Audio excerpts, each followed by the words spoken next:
warning to anybody out there who's driving when it had just snowed 6 to 8 to 10 to 12 inches, however many you got. Clean off the top of your car. That's right, folks. We're podcasting from Wisconsin. This is Hair of the Dogcast. It is Hair of the Dogcast. This is not a podcast about snow. This is a podcast about video games. I just had to get that off my chest. I am very sorry. And if we sound like we're missing Dylan, it's because the snow defeated him. I know. I needed Dylan to come at me with his opinions on snow. He's probably got a lot of opinions on snow. What's really going to happen now is we just are going to get no opinions on Digimon is the real thing. Are we talking about Digimon in this episode? Not anymore. Not anymore. I guess not. We're going to scratch that out, I guess. Yeah. So. And any Pokemon news or anything like that? There is some Pokemon news. I feel I got to pull out my best Dylan voice. But special thanks to Dave Wise for the amazing theme song. Dave, I bought the vinyl of Battletoads, the original, because it was on a vinyl sale on Materia Store for like $12 or something, right? Yeah, it was. I was all over yes. Materia Store. Yes, I bought that. I'm waiting for it to show up at my storefront. Sir, you are a big part of a lot of people's childhood, and thank you so much for and he's just a chill dude who's like, yeah, cool, that's great. Yeah, that's awesome. Not realizing he's like a god amongst men. And he's like, I said beer, and he said where. Yeah, yeah, it's a universal language. So yeah, we are the Hair of the Dogcast. We are a video game podcast where all we do is talk about video games, news, what's coming up, what we've been playing, and cool little talking points. So my name is Stoy. What's up, Stoy? And that is, you are. I'm Brad. You're Brad. I am Brad. Yeah. Sorry, I forget every week. That's okay. I'm very forgettable. Yeah. No, you're not. You're not. It's just I'm old. Anyway, so we're gonna jump right into the news. Steam. If you guys haven't heard of Steam before, it's a little known. It's now an operating system. It is a big storefront that has dominated the PC market for years. Is gonna try it again to get into the console game. So on November 12th. Steam made a string of awesome announcements, including the following. Another Steam controller. The controller looks nice. I've only dabbled in the Steam Deck. I do like those little pads that they got. Yeah, that was the original Steam controller that they made. It immediately brought me back to that little plastic doohickey thing that they tried to do. That instead of analog sticks, it was like haptic touch pads or something like that. You can have your fun little pads, but you need sticks. Yes, you do. And I think they learned their lesson. More and more games are now coming with joystick compatibility like standard. Yeah. PC was a little bit different. It was like mouse and keyboard was the way to go. So this thing looks, you guys probably heard me say stuff about this in the Discord. If you're a Patreon member, you get access to our Discord. It looks like a monstrosity. The controller looks like a monstrosity to you. Yeah, I think it looks fine. It's fine. It's fine. But until I hold it and mess with it, I won't have an opinion. I remember thinking the GameCube controller would be horrible, and I wound up loving the GameCube controller. That is true. I thought the 64 controller would be horrible, and it was even worse than I thought. Yeah, that is absolutely true. Look 3 ways to hold it. Okay. No, it'll be fine.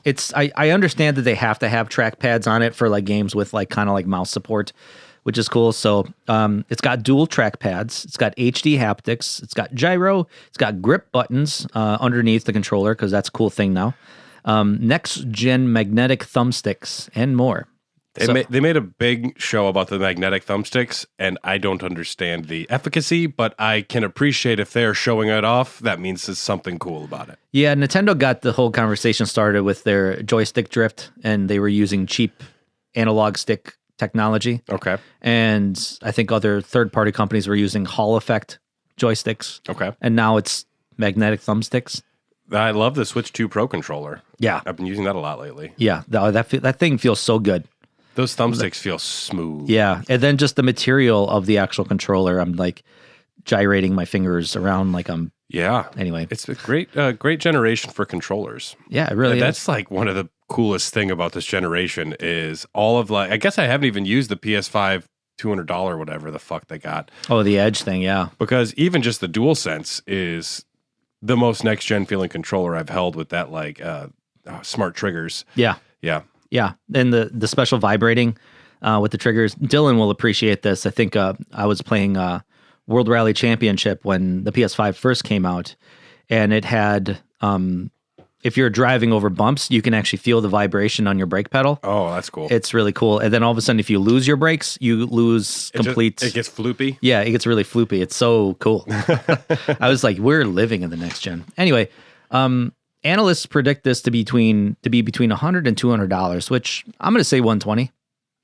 Sure. I think that's my best guess. It's expensive, but maybe when they release the Steam machine, it'll come packed with it. Yeah, I would say that's the best way to go about it. So, speaking of which, the Steam machine. It's a powerful gaming PC designed to sit next to a television, so plugging it into your television. So think video game console. Yes, exactly. However, they're calling it a PC because you can actually use it as a PC. I guess numbers say it's 6 times more powerful than a Steam Deck. It's going to allow 4K gaming at 60 frames per second, and will have fast suspend and resume functionality, which is nice to have these days. When there's 20 companies' logos before the start screen, yes, it is important. Yep. So we're going to get ads in our games here pretty soon, kids. Buckle up. Analysts predict this between $700 and $800. I think a lot of people are wanting this to be a console. I appreciate them saying, no, this is a PC. It's going to be priced accordingly. Yep. And I think what people might not initially understand is that, yes, it's more expensive, but your game library is cuckoo bananas big. Massive. It's massive. Yeah. And all those Steam sales that you hear about, if you're just a console gamer, won't be relevant to you if you get one of these. Mm-hmm. I've only borrowed Dylan's Steam Deck once before, but I can understand when people find out I've never had a Steam account, they look at me like I'm not a gamer anymore. My card gets cut in half. Yeah. Oh boy. No more gamer for Brad, me. you're a gamer to me, Brad. You're a gamer. 100%. Yeah, the Steam machine is exciting. I don't know what my next year looks like with a baby coming in February, but this is something that I could see being just really cool to have. It would be, obviously the ecosystem with PCs are very wide. With the sudden or the oncoming end of almost first party exclusives, this may be the way to go to future-proof yourself. To be like, well, granted, with Sony games, sometimes you may have to wait a year before it comes out on the PC, but, it may be worth waiting in this case. Yeah. Instead of having to buy like a new system every, analysts, I think I've been hearing like 2027 PS6, which I think is too soon. I would agree. But interesting fact, I actually watched a video just last night about the Steam machine. Linus Tech Tips. Yeah. They built a Steam machine. Okay. That would be almost equivalent Comparable. Equivalent in tech, RAM, which for those that don't know, RAM is getting very expensive now thanks to AI. So if you're thinking about building a PC, build it now. That's insane. Yeah, it's wild. But everything will just be all cloud gaming soon. Well, yeah, I think that's probably where all this is gonna go eventually. God, I hate it. Physical never dies. They built a comparable, with the kind of equivalent RAM, equivalent power supply, graphics card and everything. They didn't use the same graphics card. They bought like an equivalent one.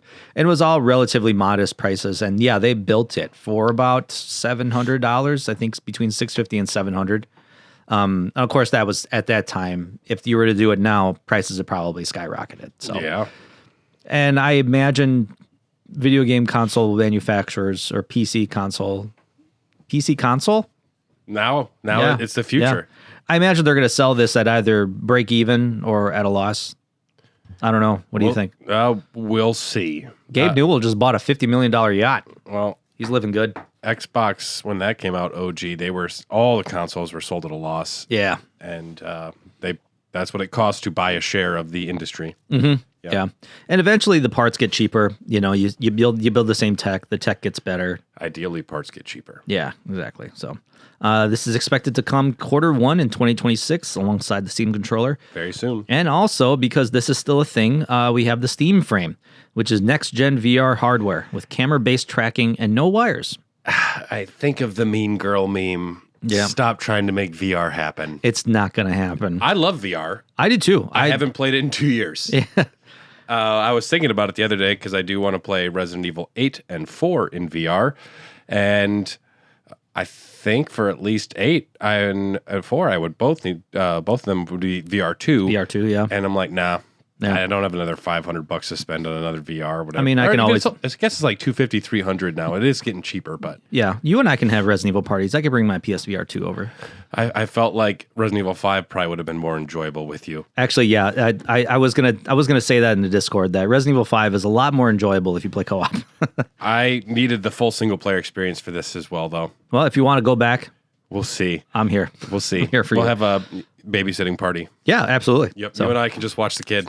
okay, cool. Yeah, we'll just keep the kid like right in front of the TV and just kind of push them with our feet every now and then. Sheva. That'll be his first word. Yes, Sheva. Yes. Anyway, We know it's going to be Leon. That's fine. that would be even better. Yeah. So yeah, camera-based tracking, no wires, kind of similar to what the Oculus Rift has.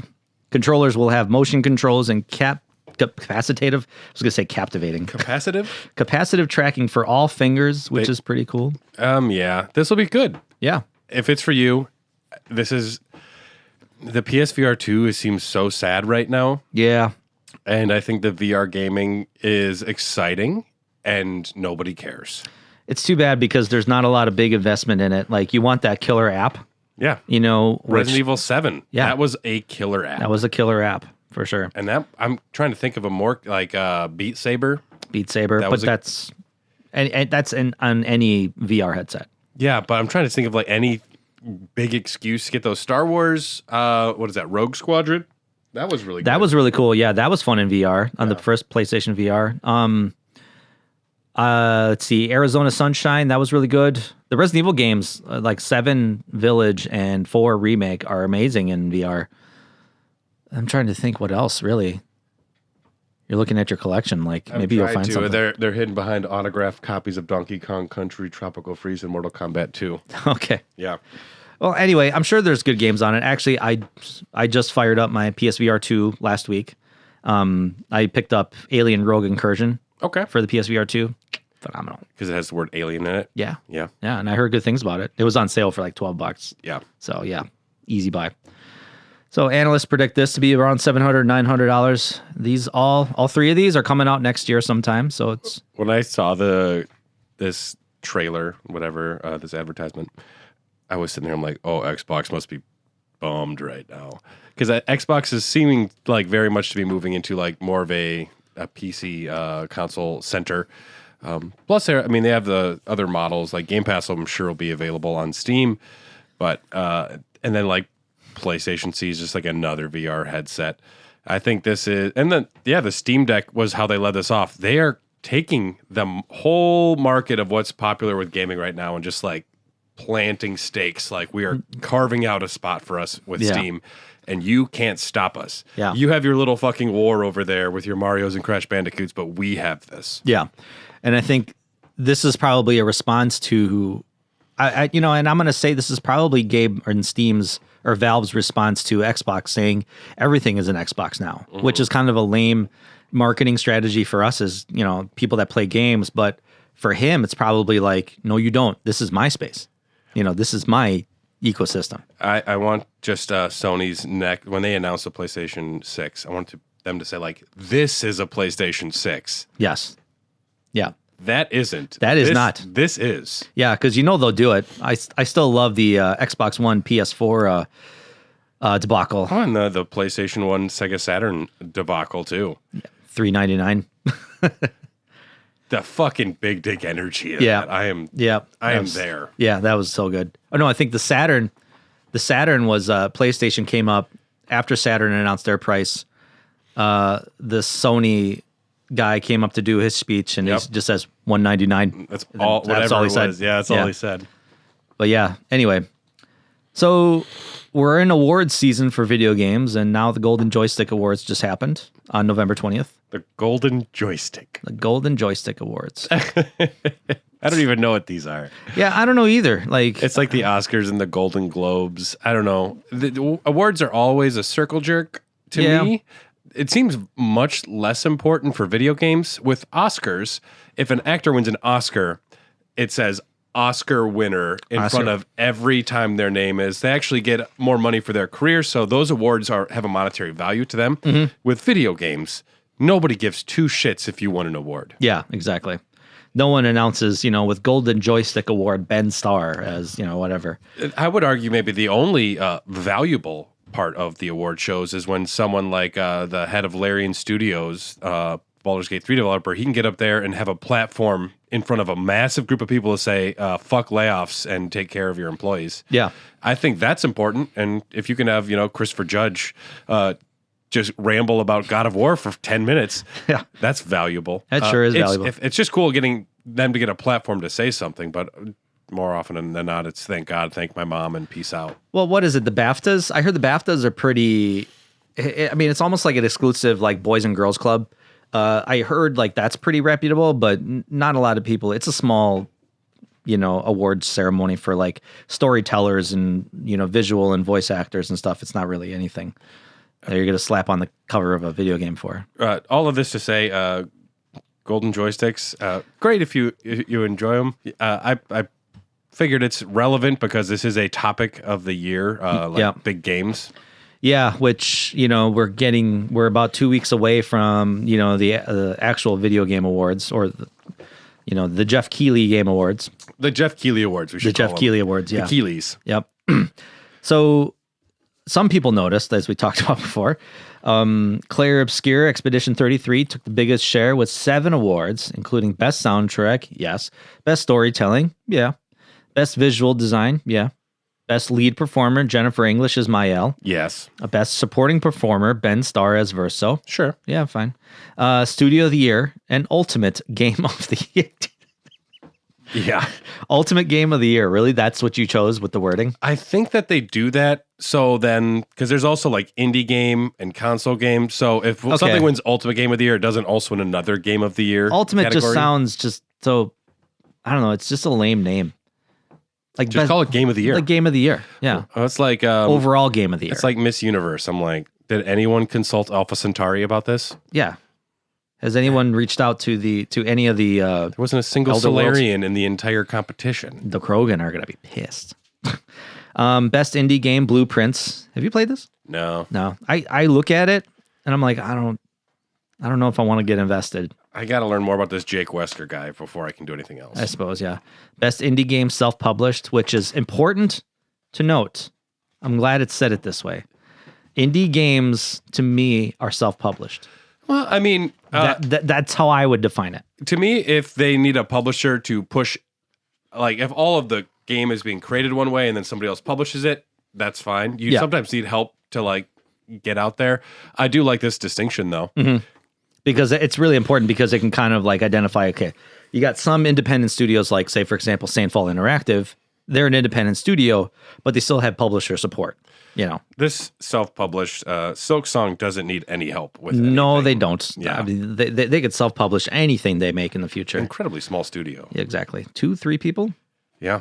But then you look at the credits and it's like 20 people. Oh, yeah, of course. Well, you got to have QA testers and probably other marketing people. Small distinction when it's still just that small of a crew. But Yep. Best remake, which is now a category. I think that's reasonable. Yeah, I think it is too. Oblivion. Good for them. Console Game of the Year is Ghosts of Yotai. Yep. Or didn't Dylan correct me once? Yotai? Is it Yotai? Yeah, sorry. He isn't here. Snow beat him. Yotai. Yep. And it's manga. Manga. So congratulations to all the winners.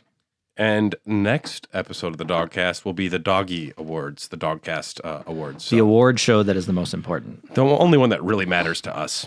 Really it is. Yeah. So we're going to have no special guests, unfortunately. We might get Christopher Judge. I was going to say I could do my best Ben Starr impression. I'll do my best Jennifer English. Okay. There's no one better. So, in an odd twist, Tarantino Kill Bill sequel arrives in Fortnite. Those are all words. Yes. And when you put those words together, it says something stupid and baffling. Yeah. You may be disappointed that I think Uma Thurman's Pussy Wagon is not featured in the game itself. Well, I think the wagon is featured in itself, but they don't call it the Pussy Wagon. Yeah, I could see that. Yeah, that's too bad. So, Kill Bill is getting a sequel, and it's coming to Fortnite. ? For over 20 years, Tarantino wanted to do a new chapter in the saga titled Yuki's Revenge. The collaboration will star Uma Thurman, Those attending the whole bloody affair will get to see the additional chapter on the big screen starting December 5th. Yeah, it's weird. This is a short film. Yeah. Now, the bride and Yuki will be Fortnite characters for whatever the fucking Fortnite chapters are. I don't play them, don't get them. I don't get them either. But the short film actually debuts during recording today on Sunday, Sunday the 30th. Okay. So might watch it later today. But yeah, you can also, if you're going to the whole bloody affair where it's edited into one movie, this will be available there as well. So I'm curious because Tarantino's supposedly heavily involved and Uma Thurman is involved, and we'll see. We'll see. It's a weird crossover, but Fortnite can do whatever they want. They make the money. Exactly. Elder Scrolls 6. This is still a game, just to remind everybody. Yes. And the last time we heard of anything from Elder Scrolls 6 was Sunday, June 10th, 2018. A Bethesda showcase occurred in Los Angeles, California, and a little game called Elder Scrolls 6 was announced. 2018. That was before COVID and everything. COVID was a whole era, for crying out loud. Anything that happened before that, man. They announced it 7 years ago. Yeah, they did. That's insanity to me. It really is. So 2,710 days later, Todd Howard does an interview with GQ magazine saying Elder Scrolls 6 is the company's main focus, but is still a ways off.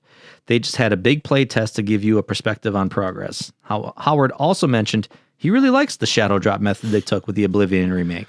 I like that. I wouldn't mind if they I wouldn't want a full shadow drop, but I would like a 2 weeks to pre-order or something like that. 2 weeks of pre-order, maybe at least a month. I would say at least a month or two to maybe even put in a request to ask off of work. Yeah. But like a month. I don't want them to announce it coming in 2 years. Yeah, because then you get into Grand Theft Auto 6 territory. Yeah. Where all of a sudden it's like 1 year later and, no one's confident. No one's even, I don't know, after all the layoffs and what's going on with that whole debacle, I'm not interested in Grand Theft Auto 6. I will play Elder Scrolls 6 if I'm still alive when it comes out. I think you will be. Well, just remember to exercise, eat healthy, and live to 95. Yeah, live to 95. So, Black Ops 7 is also a game. Yeah, that came out. It came out, and I'm just glad that the player counts are less than half of what Battlefield 6 is getting. So you're invested. Yeah. November 14th, another Call of Duty game was released in the form of Black Ops 7. Many people complained about the always online nature. In order to play the single player campaign, you have to be logged on. You've been playing it? No, I have not. Oh, okay. I didn't buy it. I didn't touch it. Nothing. Yep. But I heard that in order to play the single player campaign, you have to be online. And if the servers crash, you're out. Fucking dumb. Dumb. And even worse, you can't even pause the game. Even when playing solo. Yeah, you can't even pause the game. No checkpoints either, which means restarting a mission if you quit, which is kind of annoying. The story revolves around some surreal psychochemical hallucinations, including zombies and a kaiju-sized enemy, those are all the video clips I've seen of this game. I saw an advertisement for I think it was Battlefield, and it showed like Zac Efron and this person and that person. Yep. And then they all get fucking smoked. Mm-hmm. And I get the point of the commercial. Yeah. This is not a celebrity walkthrough cameo fest like you're seeing with other games now, like Nicki Minaj coming to Fortnite. Yep. That was a straight, off the bow shot. That was a dig. That was 100% a dig. And I loved that. I love that Battlefield is taking care of business right now. Yep, for sure. So, and yeah, like I said, there's AI generated artwork that is plaguing the game all over, skins and all this stuff. And, don't like that. Overall, people are disappointed, and I think we're reaching a critical point in video games now, where even I think Tim Sweeney from Epic Games is going after Gabe Newell with the whole I think on Steam they're going to be adding. Is this in the future news segment? No. But Gabe Newell said in the future, if games are using AI generated content, they're going to throw a little note in there to say hey, this game has AI generated content. Gabe, you can have your yachts if you do things like this. Yeah. And Tim Sweeney from Epic Game Store is like, you're dumb. Take that off. Don't do it. You know, And Gabe Newell is one of the only people that can say, sorry. no, fuck it. I just bought a $50 million yacht. I don't need to listen to you. Yeah. Yeah. So, good on you, Gabe, our Lord and Savior.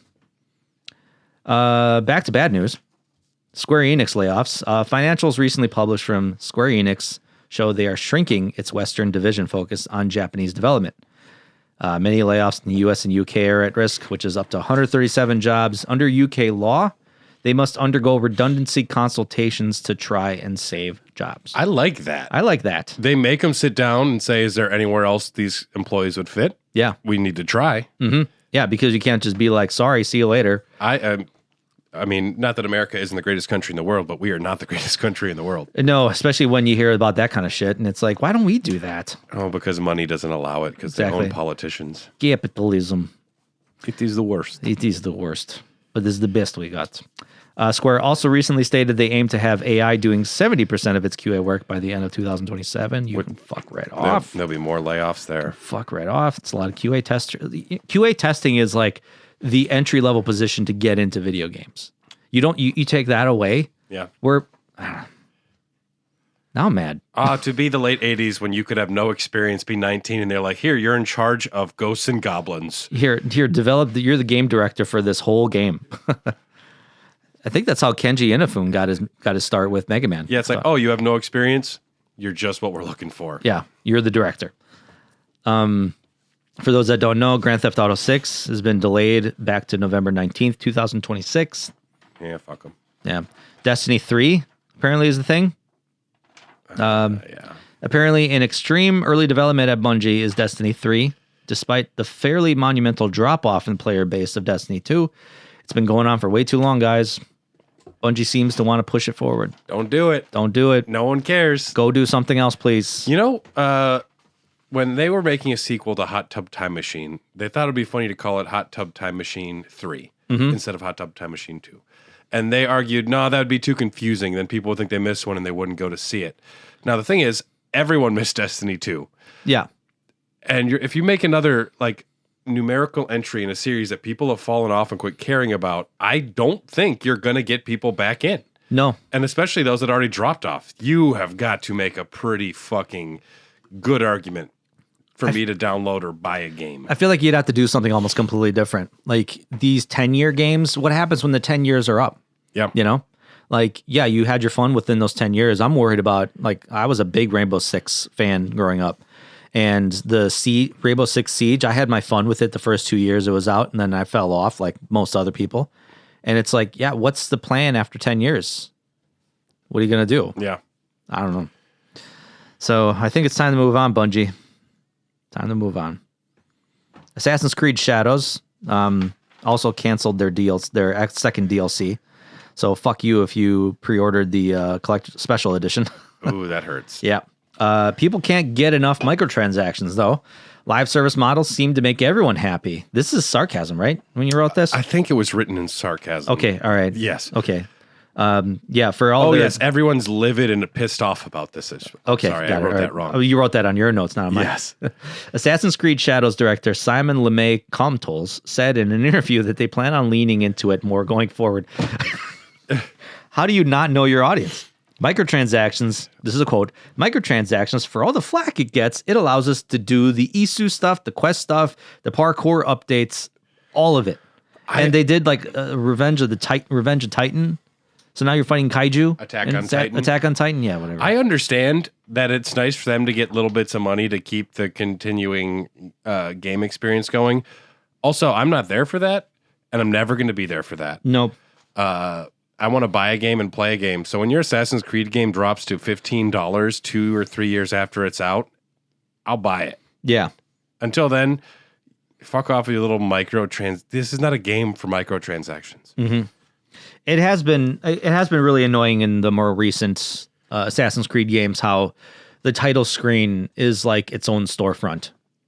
Yep. Like you're going through to see like, hey, you could buy all these costumes with in-game currency. Oh, you don't have in-game currency? Ubisoft account. You need Ubisoft gold points and you need Assassin's Creed silver coins. Watch the trailer for the new Assassin's Creed this. Oh, yeah. Jesus, just fucking clutter. Yeah. So, Night Rain DLC. What does this mean? What I think it means? Elden Dog's coming back? No. What this means is that there's a DLC for Night Rain, a game that isn't in my discussion for Game of the Year. A DLC of a DLC. Is that what this is? Night Rain is very much its own game that just took all of the assets for Elden Ring. If it was a DLC for Elden Ring, it would have probably been better. Yeah, I suppose. So it's getting its first DLC drop December 4th, which is coming up next week. It's tomorrow. As of the day of release. Oh, yeah. Okay, cool. Yep. All right. Releasing for $15, you will get 2 new night fares, new bosses, and a new shifting earth. I don't get that last part. What does that mean? That's one of the, because there's only one map, and a shifting earth means part of the map changes to something else. Okay. For a unique experience. I don't know what the player base looks like for Night Rain. I know my buddy that we did some episodes with Elden Dogs together. He has his new podcast just called Night Rain Podcast. Go check it out if you're into Night Rain. But I don't know how big the player base is. I don't know how rabid the fan base is. Apparently, people are playing it still. So cool. If this is for you, good. Yeah, this is good for you, and I'm happy for you. This game was not too much for me. This next one might be for you, though. Yeah. I'm gonna Gran Turismo paid DLC. That's my Dylan voice. Released last Thursday, December 4th, is a Gran Turismo 7 DLC. It's not a good Dylan impression. It's not a good Dylan. I'm sorry. I'll stop. Called the Power Pack, designed for racing. I can't purists. do a Dylan impression. I know that was literally the best I could do. God is dead. God is dead. Eat some ass. Yep. Each theme set of races immerses you in the authentic motorsport scenarios, from country-inspired circuits to legendary endurance events. With Gran Turismo Sophie 3.0, expect fierce competition and realistic AI behavior that makes every lap a challenge. You got 50 new races across 20 theme categories, inspired by global automotive and motorsport traditions, which include like the 24-hour endurance race for players who crave the ultimate test of skill and stamina. Wow. That I want to see someone do that. That sounds like kind of like an endurance charity event. You want to watch a highlight reel of somebody who did that. Yeah, you definitely. In 20 minutes. Yes. Did you actually make it? I'm going to watch the first 10 minutes and then the last 10 minutes. Well, the streamer that does it will probably also make $15,000 that day, so they're fine. This would be a cool thing to do, like as a charity event. There's a group of people that do the desert bus thing. Yeah, it's like 8 hours or something like that. Yeah, that's kind of fun. Gran Turismo Sophie 3.0 AI for intense tail-to-nose battles that push your limits. Oh, sounds like a really generous DLC. Yeah, I think so. So I may want to go back into it. So if you're a Vampire Survivors spinoff, if you're a Vampire Survivors fan, you now have a spinoff. Ponkel is going back to the world to create Vampire Crawlers, a dungeon-crawling deck building with roguelike elements. I'm out. The trailer looks cool. I like deck builders. It's roguelite in the same way that I think Vampire Survivors is. Deck building roguelite. Nope, not for me. But not for me. I loved Inscription. I definitely am happy that Vampire Survivors are still eating good. Yeah, they are. There's a board game coming too. Oh, cool. Yep. Awesome. It's coming as soon as they think it's ready, which I think they said in the trailer, right? Yeah, it's a funny trailer. Yeah. Game Pass day 1 of 2026 if you're still a Game Pass subscriber. This might be a good spot to find some ingredients. We have a special news segment here called Discord Reviews. I don't know if this would be something going forward, but when we were discussing... I think I want to keep this one going. When we discussed... I don't even the golden years of gaming 94. 1994 was the recent Raw Dogs one. We talked about Tama, the Adventurous Ball, and Giddy Labyrinth, and I told new Patreon supporter Tony Pepperoni he had to fucking play it, and he did. And he did it. And he has sent us a review that he did, and I've never listened to this, so we will listen to this together. Yep. And everybody here enjoyed Tony Pepperoni's review. Hey guys, it's your boy Tony Pepperoni. You know, your local Italian stallion checking in with you. And today I'm doing a review of Tama's Adventurous Ball in Giddy Labyrinth, as requested by our fearless leader Bradley Loaf of White Brad. You're welcome. Now, Brad conscripted me to play this game by popular demand in the 1994 episode Golden Years of Gaming. So this game was a launch title for the PS1 and Sega Saturn, Japan only, as far as I know, because the text of the game is only in Japanese, but it's got English in there too. So I'm assuming it was only in Japan. I could not find a single other copy of this game that was not in Japanese. Good. That being said, I could not understand a single thing that was going on the entire time. Yeah. Anyways, the intro, right? So it starts off with an unskippable cutscene that had no sound, which made me think that my PS1 was broken. And I was scared because they're expensive. Anyways, it's like it starts in space, and there's like a spaceship adjacent object in the center of the screen with large Japanese kanji words. Kanji, large Japanese kanji splattered across the screen, and this spaceship object gets overtaken by some kind of red nebula smoke-like thing. And immediately it cuts to the most low poly polygonal forest I've ever seen in my entire life. I would like to take a moment here and describe to you the aesthetics of the game, which is psychedelic, Katamari-esque. That's good. It's a game right up your alley. Look mixed with the lowest polygon count I think I've ever seen in a 3D game. I mean, which makes sense because it's a launch title, but still, it kind of ends up just looking like visual garbage. Not to be too harsh. So, you know, it cuts from the spaceship thing to a forest, and inside this forest is a little wooden shack, and out of this shack rolls Tama, the adventurous ball, like Jesus Christ rising from the cave on the third day. Tama. Wow. And he rolls through the forest a little bit. He rubs on a tree for some reason, and then he plays on a seesaw that has backwards physics, which, fuck me, I don't know. It doesn't make sense. Anyways, what I can only assume to be the hand of God reaches down from the sky at this point and takes his house and the surrounding area out of the ground and throws it into the clouds, which ends up just looking like the Windows 95 background. And then the game starts. No explanation. There is a couple text boxes that pop up, but it's all in Japanese. So again, I just don't understand it. And now we're playing the game, which is essentially just a waiting room game in a doctor's office. It's a labyrinth, a giddy labyrinth, perhaps, with a ball, and you tilt the whole level, kind of like Super Monkey Ball-esque, and try to get ball and hole. That's the game. The game is just ball and hole, and it's not great. I mean, the physics are good, but I think because the physics are good, it runs like shit. It runs like shit on this thing, dude. Like, it's 15 frames a second, maybe. I swear to God. And it's all low poly, and you're zoomed out, and you can't see what's happening, and it's just not good. It's just not good, and I know why now. It was not reviewed well. It's just not good. If you can't tell, this game broke me mentally. It did. I feel bad we did this to him. I feel good about it. Oh, okay. I have never felt such a primal rage stoked inside the core of my being, dude. Okay, I'm gonna take a step back here. Objectively, it's probably not that bad, but I'm playing on a PS1, and you're supposed to rotate the level with the D-pad, so you can only rotate it 4 ways. When realistically, you know, to move a ball in a giddy labyrinth, you need to rotate 360 I like degrees. that he says giddy labyrinth. Anyways, I played 30 levels of this fucking shit. Proud of you. And it's just, please don't make me do it again. Please don't. And if you do, make it a better game.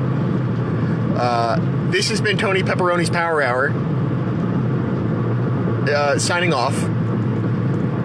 Please don't contact me ever again. Oh, thank you, Tony. Tony, we appreciate the sacrifices that you made. That was fantastic. Yeah.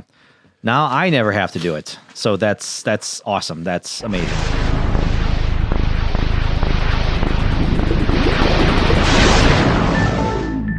Hey everyone, it's Chad Xbox here. Chad Xbox. I'm not worried about life. Things are good here. No, you're thriving. As you're sitting there in your Xbox wearing your disposable Xboxes, I want you to know that you have become an Xbox, and we have global saturation, in the words of the great Wesker. Yes. Yes.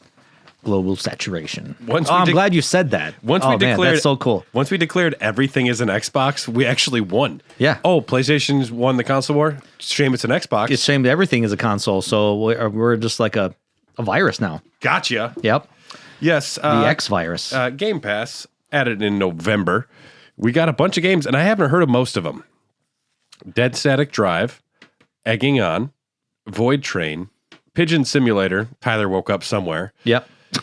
A Tyler simulator. Lara Croft and the Temple of Osiris. I think we talked about that before, yeah. Great God Grove, Winter Burrow. Haven't heard of any of these. Nope. Call of Duty Black Ops 7. Total Chaos. That's a game. Total Chaos? Yeah. There's a rumor that they accidentally uploaded a beta version of that game. Okay. Oh, really? Yeah. Because the game does not play well. Ooh. The game does not play well. I was fooled because it was like epic Silent Hill composer Akira Yamaoka did the music for this, and I was like, shit, I'm in, and it looks pretty cool. It's not great. Yeah. It's not great. I'm really sorry to say that because generally I try to see the silver lining and everything, but no, this was I played an hour of it and I was like, I can't. I'm the same way too. I want to like things, and I will forgive things. Yeah. Even like RE5, I came around to it. RE6 came around to it. Man, you broke my heart initially with RE6. I was like, he doesn't like RE6. I hated the fucking opening. It was the worst opening ever. It was not. I'll give you that one. It was not. It was horrible opening. Yeah, but once you get to the part where, anyway. The Crew Motorfest, Clover Pit, Kill It With Fire 2, Banishers, Ghosts of New Eden. Played that one. It's an interesting game. It's a lot of words. It's a game where you're hunting ghosts, and you're a husband and wife ghost hunting team. Your wife is dead. It's not spoilers because the game starts out like that way. Your wife is dead. She comes back as a ghost, and she helps you, the husband, fight ghosts. Oh, I've seen this Patrick Swayze film. Yeah. So it's like Ghost, the second Ghost. How many Whoopi Goldbergs are in the film? The game? Just one. And because that's all you need. And she's the dead one, actually. So it's got interesting social commentary with it's taking place in a fictional 1600s setting, 1600 colonial America setting. And the thought of basically a white colonial guy marrying a kind of like indigenous black woman. Oh, I didn't mean to make the Whoopi Goldberg joke. No, yeah. No, I didn't take any offense to that. But it's interesting social commentary because it gets brought up. It's like, that's your wife? And he's like, yeah, you got a problem with that? And they're like, oh, no, okay. So there's a lot of that in it, but it doesn't overtake the game, which I like. So anyway. Coming soon, Lost Records, Bloom and Rage, and Marvel Cosmic Invasion. Marvel Cosmic Invasion, let's go. Is that a fighter? That's a kind of like a 2D side scroller. Oh, beat 'em up. Yes. Yep, so I hear the collector's edition is supposed to be quite fun for that for some reason. Yeah, I think it's available on .meu's website. I don't know who they're working with as the distributor, but I haven't pre-ordered it yet, but I will be. Yeah, this is kind of like the it's like a mix between like Marvel superheroes and just like the old Captain America side-scrolling action beat 'em up. Yeah. Similar with Marvel superheroes because you can have a support character and they can come in and do special abilities with you. So you can be like Captain America and, have Wolverine as your special character. Or I whatever. downgraded my Game Pass, so I won't get this day one now because I don't get day ones anymore because they wanted too much money from me. Well, you know what? You can just buy this game and support the developer directly. Too many Resident Evil games to play. Maybe in 4 months. I mean, I could always loan you games. I didn't say too much games to buy. Oh, okay. Too many games to play. Yeah, you're right. Okay. I haven't played over half of these games you're looking back here. Brother, don't get me started. Don't get me started. In Xbox news, the Xbox 360 has turned 20 years old. Happy birthday. Happy birthday. Happy 20-year-old. November 22nd, almost hit 20. Almost old enough to drink. It remains the best-selling Xbox console of all time, number 10 best-selling console of all time, and a major game changer in the industry with the Xbox Live proliferation. It was, of course, in the original Xbox, but 360 was a massive deal, massive success. And changed the game, pun intended. Yeah, I got 2 of them sitting up there. I love the 360. Yeah, you do. Yeah, you got the old 360 Elite. Is that it? And I got the 360 lead on the old one, yeah. And the old one, yeah. Yep. Great console. Yeah, I'll say. I mean, the Red Ring of Death thing was not cool, but it was a lesson in good hardware manufacturing. I might have more 360 games than any other console. Maybe. For me, I think it's still PS3, or it could be PS2. I just bought a bunch of PS2 games recently. Yeah, I got a fair amount of those too. Yeah. Yeah. Great console. Do you have a dance pad? Not anymore. Why? You have DDR maxes, but you don't have a dance pad? I used to.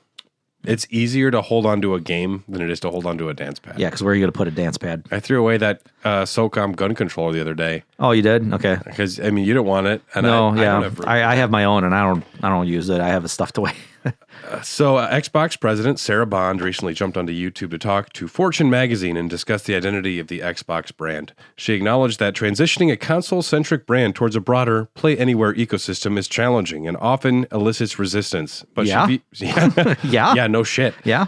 She views this intensity as a positive indicator of players' deep connection to the Xbox identity. No. It's deep connection to fucking console gaming. If people hate what you're doing and you're like, oh man, this is good. Like, no.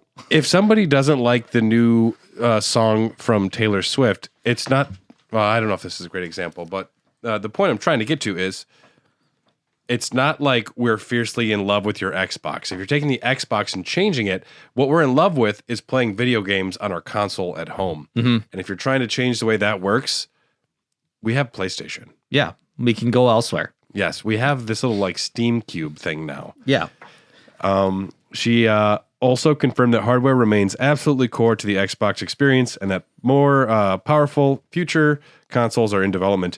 The long-term strategy aims to balance investing in future innovations with respecting the established brand elements that fans currently appreciate. Sounds like she's tiptoeing around a whole lot of, we're doing things that people don't like.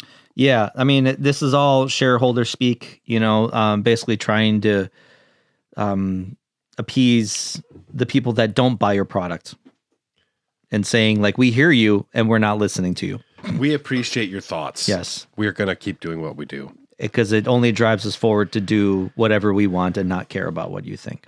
1 month into the Rogue Xbox Ally and Ally X, sales are going well. Systems have been in short supply and they claim to have underestimated demand. What are the sales numbers? I can't even find sales numbers. They say, it's elusive. Yeah. It's a mystery, and that's why it's fun. Yeah. So I can acknowledge that it is a powerful piece of tech. I mean, all comes down to Asus being, the king in this. But, Xbox basically just just slap on an Xbox button on it and just call it a day. Yeah. On Steam, on the Steam machine, Phil Spencer recently pretended to be excited about the Steam machine on social media. This is so. Xbox games will be getting published on the machine, so money will be made, although this console will definitely be eating up some profits from the Xbox. Yeah, essentially. Well, because we're corporate talk. Yeah. We're proud. We're excited for them. Good for them.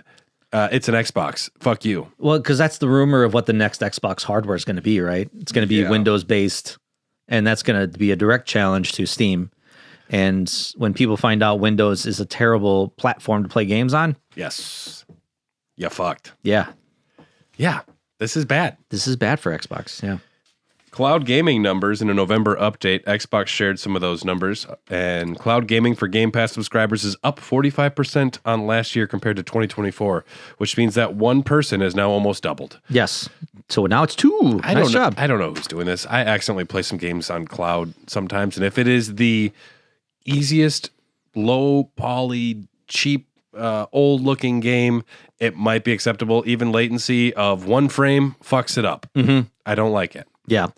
I think I played cloud games on my PlayStation Portal. It's one of those things you need to be close to your, Wi-Fi router or have some trickery where, like, if your PlayStation is actually connected, like Ethernet connected to the Wi-Fi router, which can help boost it a little bit. It's no good still. Yeah, it's still not the greatest. We're not there yet. I understand it's potentially the future, but we're not there yet. Yeah, we're definitely not there yet. And in actually great news, Xbox have become shoes. That's right. A partnership with the shoe titan Crocs has released, and people are crying in the streets with joy.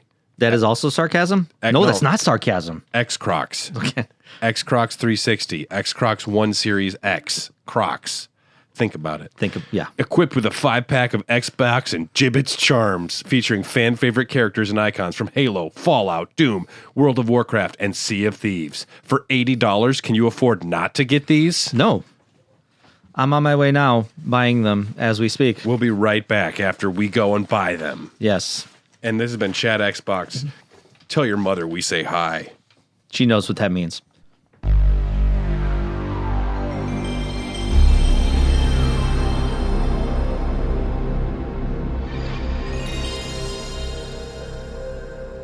And we're back because we had to go buy some Xbox Crocs, and now we're going to be talking about PlayStation Spartacus Plus Premium. Plus Premium. Plus Premium. So, PlayStation Plus, you have 3 different little tiers. So, if you are a PlayStation Plus Classics member, you're getting Wizard with a gun. Good for you. Sure.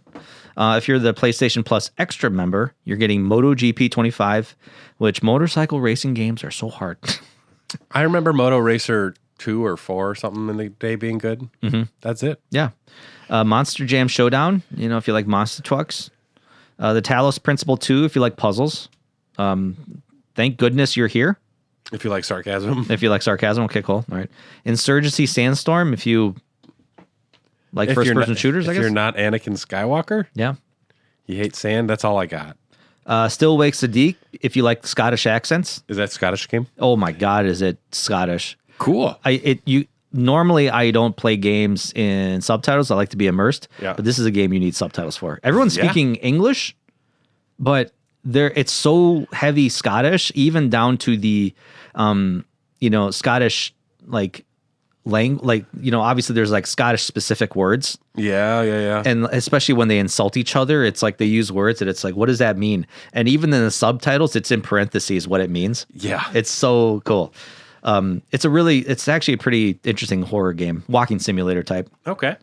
Pacific Drive, which is, I think like you're driving a station wagon through an apocalypse. Is that this game?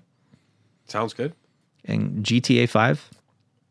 To stay off the delay sadness. Yep. So, hey, here's GTA 5 for free again. Buy a shark card. Please. God, get a Megalodon shark card. Get your parents' credit cards. What was the news report recently that I heard that, 40% of kids navadays want just in-game currency for Christmas? I think I remember reading that article too. Yeah, they want Roblox, they want V-Bucks, and they probably want shark cards. I hate it. God damn it. Kids are so easy, and I mean, kids are easy to manipulate, but then you also just watch the NFL, and it's 50% DraftKings bullshit. Yep. I think gambling and microtransactions are one of the biggest plagues upon our current lives, and it's so predatory, and it preys on people's addictions. It is destroying families. It is destroying people. Yeah. And the problem is, people are making money off of it, so they don't give a fuck. And that's all they think about is look at the profit margins that we're making by selling these shark cards and selling these V-Bucks. I hate it. Yeah. Get gambling out of sports. Good fucking God. How many lives have been ruined, and you guys are making it easier? Well, a couple people got arrested in the NBA for fixing their own games just recently. And they didn't even make enough money for it to be worth it. I know, it's not even worth it. So you're getting some monthly games too. In November, you got Stray, which is cat simulator. Cute game. My cats actually like it. Yeah. Cat's got a backpack. It's really cool. That's all you need. Yeah. EA Sports WRC 24. This is if you want to support Saudi Arabia, this is a great game. This is a great game, yeah. So actually, funny enough, I think the World Rally Championship has never traveled to Saudi Arabia, but now it's traveling there because Saudi Arabia doing Saudi Arabian things. Best racing game ever, Rally Sport Challenge 2 for the original Xbox. I think it's Sega Rally, but that's my opinion. Okay. Tabs, totally accurate battle simulator. Hate the name. I hate the name, but this is not Battlefield 6. In December, we're getting a couple decent ones. 5 games. 5 games. That seems weird. One makes me upset because I just purchased it with money. God, Lego Horizon Adventures. That's not it. That's not it for sure. Killing Floor 3. I just purchased that with money a couple months ago. Well. The Outlast Trials, which I see clips of this. This game looks pretty graphic. Yeah. Pretty gruesome. Good for them. Sin Duality, Echoes of Ada. What? Ada Wong. Ada Wong? Is it really? No. Oh. Because then you would have known about it, and you would have gotten the pre-order controller special, and you would have gotten the 3 extra costumes of her dressed as Lady Dimitrescu. Yeah. What was the Deadpool controller with Deadpool's butt on the back of it? Yeah. Is there something like that for No, Ada but Wong? if they made a boob controller for Ada Wong, everyone gets upset. Oh, but, yeah, I suppose, but grabbing a dude butt is funny. Yeah. The double standards. And Neon White. I feel like Dead or Alive Beach Volleyball or someone must have had some booby controllers. There's got to be a booby controller somewhere. I know there's like boob mouse pads. Discord, look this up. Tony 'cause I can't- Pepperoni, get on this right now. I can't have my Google algorithm be fucked up by booby controllers, so Yeah. someone else do this. Yeah. Also, an Atari joystick of just a dildo. Yeah, I hope that exists. I'm pretty sure that Someone exists. modified it. Yeah. Anyway, Tony Pepperoni, this sounds like a job for you. I bet somebody sat on it and beat pole position. Yeah. That's going to be a new challenge in 2026. There's going to be a need in the speed running games done quick. How are they playing? There has to be someone out there that has done it. How are they playing? We're not going to talk about I it. don't see a controller in their hand. We know. Okay. How is she shifting? That's had to have been done somewhere. I don't want to know though. And Neon White, which is a pretty, I've never played it. I've seen clips of it, but it looks really fun. Anyway, in news regarding PlayStation, Japanese specific PS5, Japan is getting its very own exclusive digital PS5. It only operates in the Japanese language and works with Japanese PlayStation accounts. This is weird to me. It is weird. Like why? By doing this, the system is able to be offered at a reduced price of around $350, which is a $120 price drop. That's huge. That's pretty big, especially since like PS5s just went up in price recently. I'm surprised it costs that much, extra $120 to make it work in any region. Why don't they just make region-specific North American ones? Yeah. Or just English ones? That would be, I mean, that would be cool if they did that. I mean, they used to do that back in the day. I mean, the Super Famicom, Super Nintendo, the Mega Drive, the Sega Genesis. Well, those were also, though, out of necessity for PAL region frame rates. Yeah. So, yeah, TV, hertz rates and stuff like that. So, I was watching a Bloodborne speedrun the other day, and the guy said, yeah, this skip is fucked because we're playing 60 FPS modded, and it's much more slippery with the extra frames. ooh. And so he actually had to turn his mod off to go to 30 frames per second to do a trick because it was he's not like a pro speedrunner. But Oh, okay, got it. Yeah. I was going to say that had to have added some time at least, but he was showcasing, can you beat Bloodborne without fast travel? Which is actually a pretty interesting speedrun. You cannot beat Elden Ring without fast travel. I feel like unfortunately. that's like speed running and not fast traveling is almost like an antithesis. Like it's like it wouldn't work. Yeah. Anyway, PlayStation TV, because now obviously Sony's a pretty damn good tech company. So I have a Sony TV over in the other room. yeah, my gaming TV is a Sony TV. So now you got the PlayStation TV, which PlayStation did this back in the day with the PlayStation 3D TV. Didn't go so well. Yikes. Because 3D gaming was came and went. Like a fart in the wind. Yeah. Sony is releasing a 27-inch gaming monitor next year in Japan and the US. So some of the specs, you're getting a quad high-definition display up to 2,560 by 1,440. I think I should say that differently. That works. 2560 by 1440 resolution. 4K. 4K. So players can game at a comfortable viewing distance from their desk. It's got HDR with auto HDR tone mapping that automatically adjusts HDR settings during setup on PS5 and PS5 Pro consoles, ensuring rich and vivid picture quality. You're going to get variable refresh rate support and refresh rates of up to 120 hertz for smoothest and seamless gameplay on PS5 and PS5 Pro consoles, and 240 hertz on compatible PC and Mac devices. That's fine. Yeah, sure. If you just buy a better monitor that's not Sony branded. I was going to say, there's better monitors that do this, all this stuff that are probably going to be much cheaper than this. But does it have a built-in charging hook? For DualSense and DualSense Edge wireless controllers, that makes it easy for players to get right into gaming. It's got like a door handle that swings down and you plop your controller on it. Mm-hmm. And that was like the big sexy reveal. And I was like, that's it? I mean, that's cool, I guess, yeah. So you can buy this and those PlayStation Sony speakers that also came out too. If it had a built-in PlayStation 5, that could be cool. Yeah, sure. Separate disk drive available for purchase. Somebody did that. Was it Nintendo a long time ago? They made a Nintendo TV There is. where it was like the TV, and it was like the system was built into it. Me and Was it Dylan Nintendo? pissed off some British dude about this because it was only released in Britain, and we were doing British impressions, and we got a review saying, "Hey, you guys are great," but I had to turn you off because I was throwing up from how bad your impressions were. Damn. The British know how to insult. I don't. I think it might have been a PS1, I know the PS1 had that. a PS2, maybe. Maybe it was the PS2. Maybe it was. Yeah, now that I'm thinking about it, I remember the PS1 had that flip up monitor that you could attach to your old PS1. Which seemed very cool to me. Yeah. But I never got to play one. Yeah. So, yeah. So, do you like MMOs and AI? I don't like either of those things. Well, you're getting both with Horizon. I don't like that. I don't like that either. I liked the first one fine, but whatever. It's because Sony wants you to love this new franchise that they're building. Sony has announced a new Horizon game with Horizon Steel Frontiers, an MMO launching on mobile and PC. Developer, I'm okay. You okay? Yeah, I'm okay. All right, cool. I'm just gonna keep reading because I want this to end. Developer NCSoft stated that the game has been built partially but extensively with AI from coding to arts. That's great. I love that. We are big fans. Yes, of huge MMOs, fans. AI, Yep. mobile gaming. Yep. I just like that. Did you check out the new Resident Evil mobile game?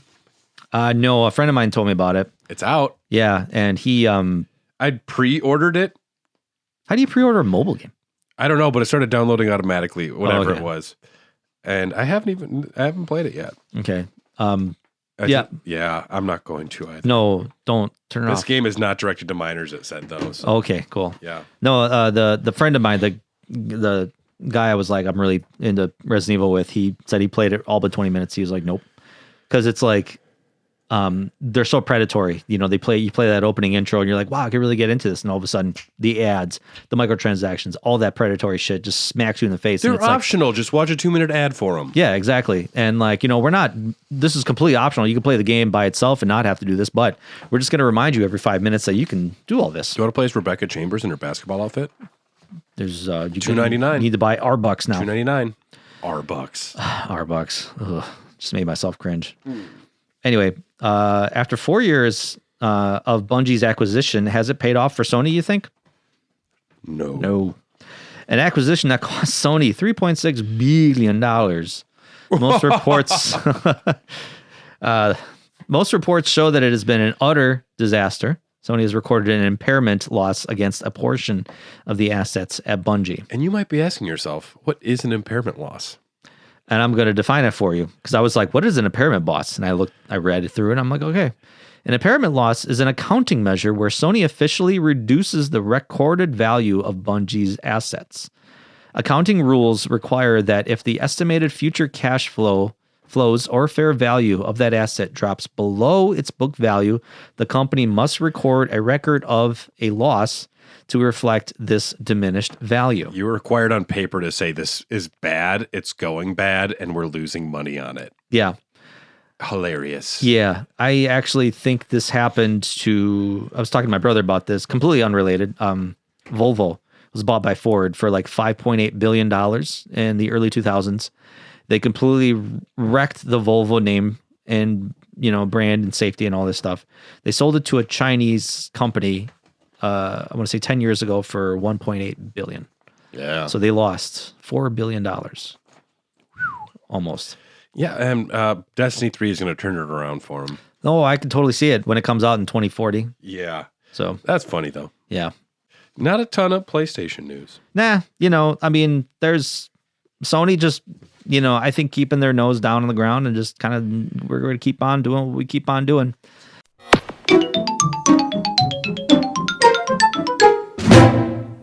So I'm your Ninfrendo today. Dylan's car could not handle the snow. Not a lot of cars can, but snow. Snow good. So hi, I'm your Ninfrendo. My name is Brad. I actually like Nintendo more than Xbox, so this is fine for me. which upsets me to hear that. But I think I'm also in the same boat as you. I don't think anyone drinks as much Mountain Dew as me, so I had to be Chad Xbox by default. Yeah. And I only drank 2 Mountain Dews in the past 5 years, but that's more than everyone else. I still have a Game Fuel in my fridge from last year. I'm really upset that they didn't put out Game Fuel. I have a friend that has a vintage Halo 3 unopened Game Fuel bottle. What? Every time I go over, he busts it out. I'm like, I know you got it. Oh man, it's probably still good too if you were to drink it. I mean, it never was good, so it's fine. What? Really? Oh man, I love Game Fuel. New games for Nintendo this month. Let's talk about Game Fuel some more. Battletoads for the Nintendo. Fucks. Yes. Save states. Fucks. Save states. It's gonna 100% necessary with this thing. We got Ninja Gaiden 2: The Dark Sword of Chaos. Save states.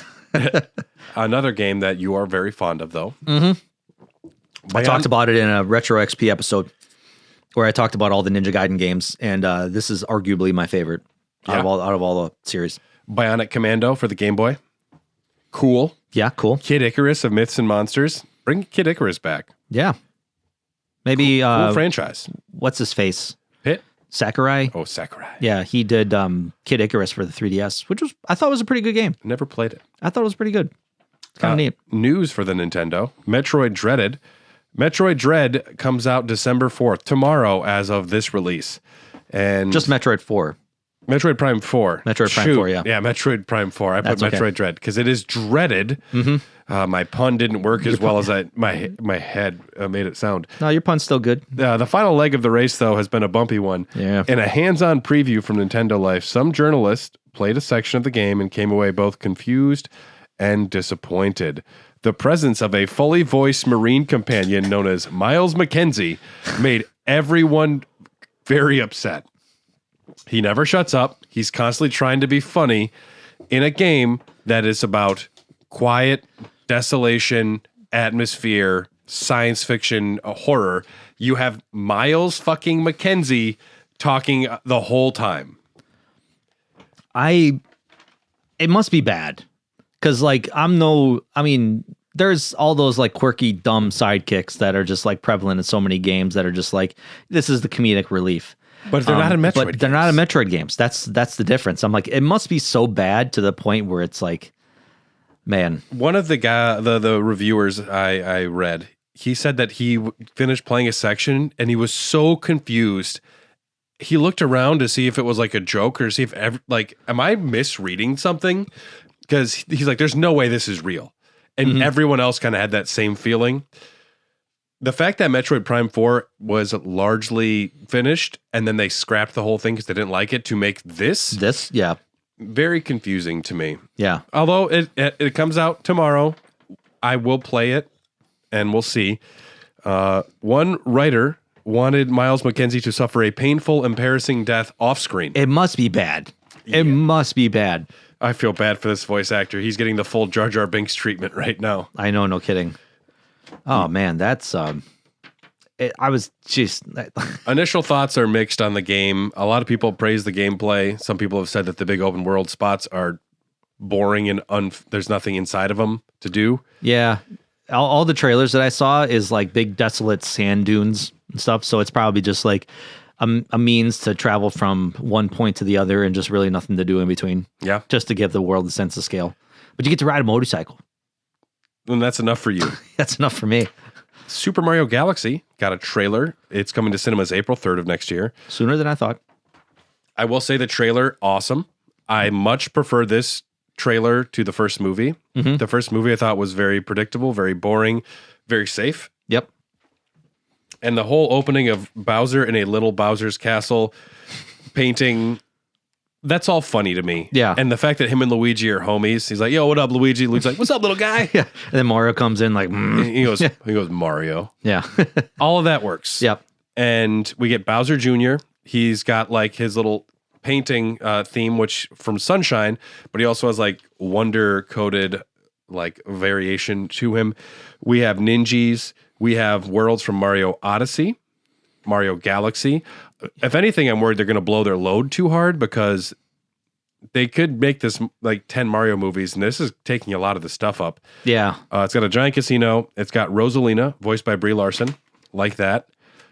She's fighting one of the mega legs or something, and she seems very OP. Yep. Kind of like I got huge Miss Marvel vibes Appropriate. from that. I was like, oh, okay, she's playing Miss Marvel basically again. So Yeah, overall, I'm actually excited about the trailer a lot more than I was for the first movie. We'll see what happens. yeah. So Make a Luigi's Mansion movie, you cowards. I release a TV series. That would be a cool TV series. I would watch that. yeah. That would be great. But I also want it to be a movie first. Yeah. Yeah. And then do the TV series. Maybe.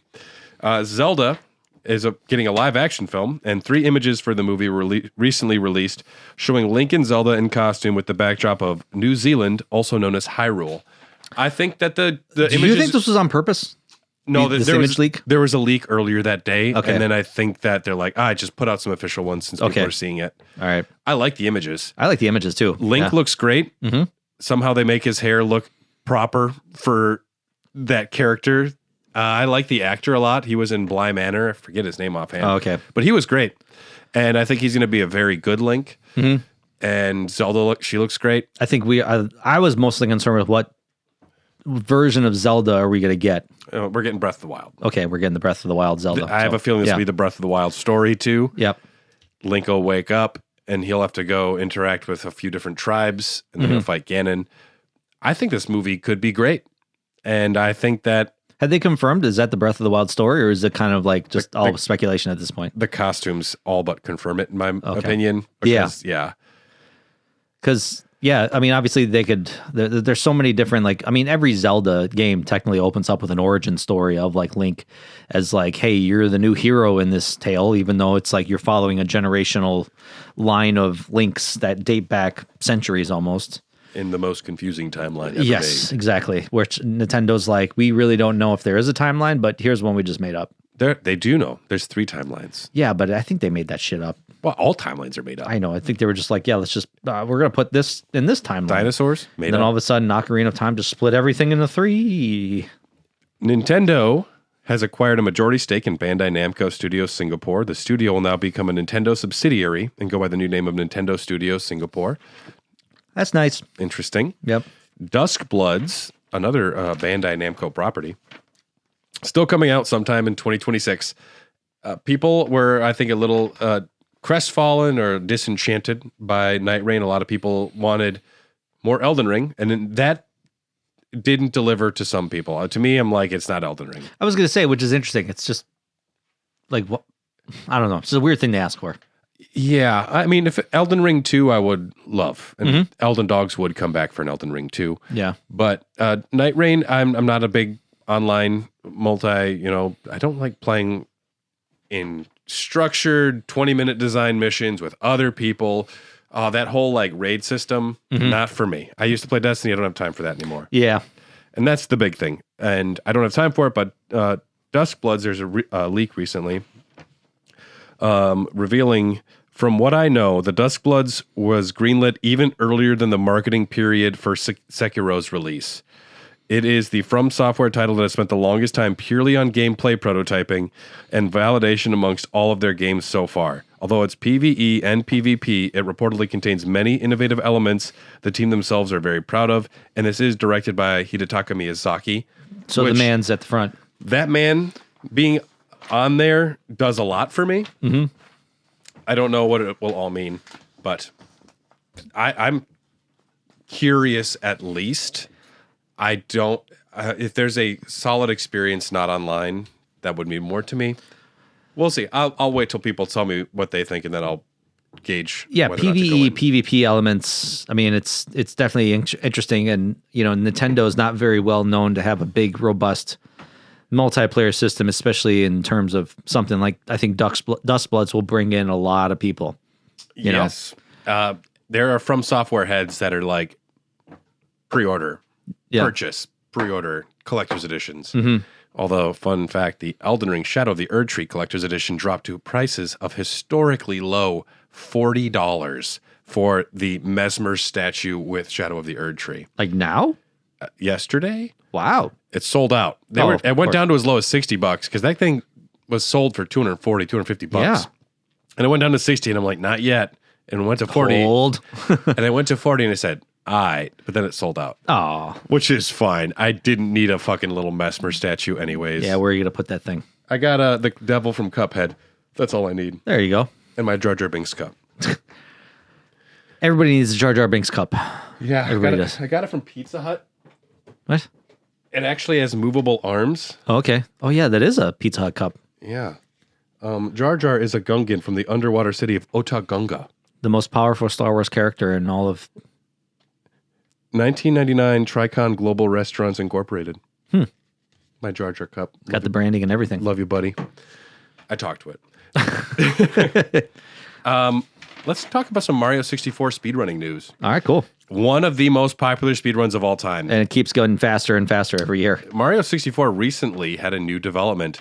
A new technique has wiped out some of the most famous skips in the game, the side backwards long jump, otherwise known as the SBLJ, which is utilized to skip the 30-star door in the basement of the castle.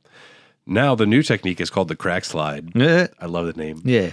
Involves lining yourself up with a certain wall in the basement, backflip against it, butt slide the railing next to the wall, and you'll catapult up to the door and go through the wall. Cool. This was originally done with a tool-assisted speedrun, where it's programmed because it's like frame perfect, and then people have been actually doing it real time now. So it is the speedrun has gotten even shorter. In games that have been speedran to death for years, they are finding ways to go quicker. Mario 64, cool. I appreciate that. Yeah, I've seen a lot of like Ocarina of Time speed runs of just like literally skipping ahead like within the Deku tree and then going to the literal final tower, you know, right before fighting Ganon, and of course you have to fight him with a stick. Yeah. And it's like that's your weapon. This is even before you get the Master Sword or anything like that. Yeah. Wind Waker, there's like ways to you can like not take a boat and go across the whole ocean if you line up and do some stuff. I don't know the terms. I'm not a speedrunner. Who discovers all this stuff? Gamers with time on their hands. Yeah, clearly. So another Pokemon game has been announced. Now this is where we are missing Dylan. yes. Pokemon Pokopia is coming to Switch 2 March 5th of next year. Team up with Professor Tangrowth as Ditto to restore an island by rebuilding structures, watering grass, setting up fishing rods, and much more. Animal Crossing, in other words. I think this the opening trailer for this was confusing. It's like, oh, is this a new Animal Crossing? And then you see Ditto. It's like, Pokemon? Okay. And you play as a little girl with Ditto eyes because it's Ditto. Yeah, because it is Ditto, yeah. And Pikachu, Snorlax, and Smeargle are each getting a unique form in Pokopia named Pikachu, which looks like a ghost pale version of Pikachu. Does that mean Pikachu's dead in this I hope so. in this timeline? Smearguru, which I don't know. I think it's like painting. But then the cool one is Mosslax, as Snorlax covered in moss. Slept too long. That's cool. Appreciate that. Yeah. And a Pokemon theme park is opening February 5th of next year in Tokyo's Yomiuri Land Amusement Park. Japan always gets the really cool, like, theme parks. This one does sound like some stupid shit, though. The permanent outdoor experience is divided into two areas, Pokemon Forest and Sedgetown. Pokemon Forest, you can just see statues of Pokemon outside in the forest. Cool. That's it. Wow. Or you go to Sedgetown to visit a Pokemon Center and Pokemon Mart, where you can also ride the Pika Pika Paradise in the VV Voyage. Spend money. Cool. I take back what I said. I mean, they had the Resident Evil themed universes, so that was cool. You know, something we never got here. Get the berry burger. The berry If you eat the berry burger in 10 minutes, you will not have a wife anymore. Then you got to buy the Jill sandwich.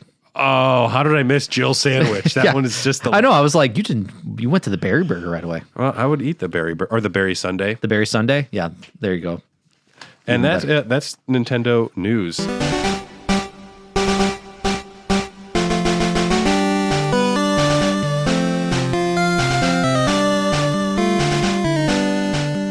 Joy, what have you been playing? I did an interesting dynamic between two platforming games, Shinobi Art of Vengeance and Silk Song. You've been playing Silk Song. I've been playing Silk Song. Okay, talk about Shinobi first. Before I will talk about Shinobi first. Before I rail you on Silk Song. Yes. So, admittedly, Silk Song I have not been playing for long, but I dumped so much time into Shinobi Art of Vengeance. What is this new? Yes, this came out this year. We haven't seen a Shinobi game in years. The last Shinobi game we got was like on the 3DS. Okay. Which was, I mean, it's your standard like side-scrolling ninja, you know, action fare, whatever. And the game is designed almost like like it's in stages, and they're kind of like Metroidvania style maps. So it's like Metroidvania light almost, where it's like you have a map and you can kind of backtrack and go back and forth to different places once you unlock more parts of the map and maybe gain different abilities. So like you'll go further into the levels, and then, you know, you'll be like, oh, you gain this ability to climb walls. Well, now I can go back to this previous stage and climb this wall in this area to get this secret item or secret ability or whatever. Sure. So as you progress, you unlock more abilities, you become more powerful.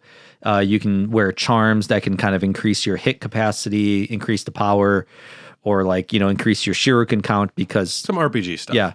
The one different thing about this game compared to the older Shinobi games was that the older Shinobi games, your primary weapon was the shuriken. You're just throwing out, or kunai. You're just throwing out these kunais. And in this game, it's your sword, which is a little bit different than, you know, in the past. And old school Shinobi fans were just blasting this developer because it's like, it doesn't look retro. You know, it's not like a retro chip, you know, retro 8-bit, 16-bit graphics. Like, you know, we got Ninja Gaiden Ragebound that came out this year with like retro themed graphics. And Shinobi comes out with this really cool hand-drawn art design. Yeah. And, you know, you got the old school Shinobi fans on the internet, you know, all but three of them. They were like, well, you know, doesn't look retro themed enough. It's like, well, it still looks great. Yeah. It looks amazing. Like, it's the same team that did Streets of Rage 4. And they know how to do the art style really well. And God, I had so much fun with this game. Like, Yeah. you felt like such a, I know the trope is used a lot, but it's like you really felt like a badass. You really felt like a good ninja, especially when you nailed these combos and going after these like harder enemies with like shields, and, you know, you're getting swarmed in a lot of certain instances. Like, man, it just, when you nail the combo system, God, you feel so good. It feels so good. I 100% at every level. Like, Well, how long did it take to do that? 13 hours. That's not bad. It's not bad.